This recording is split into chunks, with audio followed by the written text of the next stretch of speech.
Okay, so we've seen what Zelensky's doing to try to start World War III. We see what Europe is trying to do to start World War III.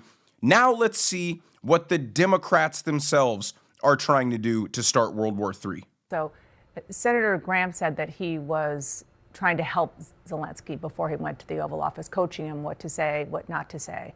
Were you part of those conversations?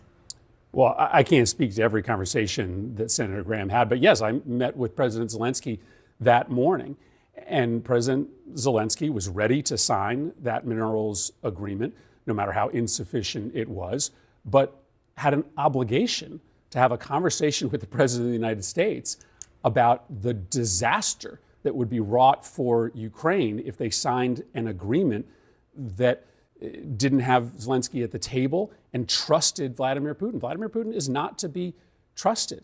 And so Zelensky had an obligation to raise that issue.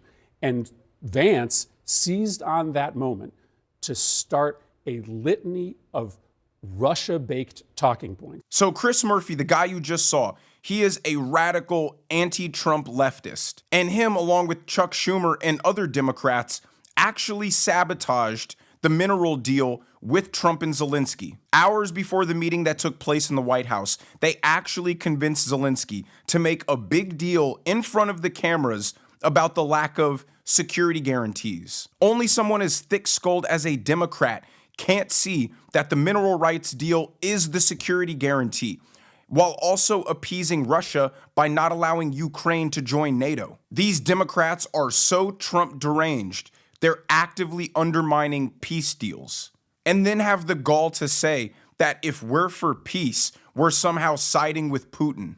No, encouraging this war to continue, which will ultimately lead to the end of Ukraine because they don't have enough bodies to throw at Russia, and then Russia just walks right in and takes all of it. That is the side that Putin wants.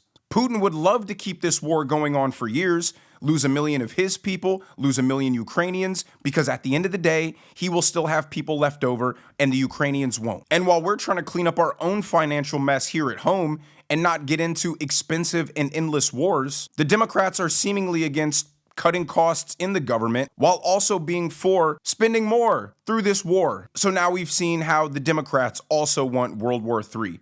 And their Trump derangement at this point is losing them any shred of credibility that they might have had left.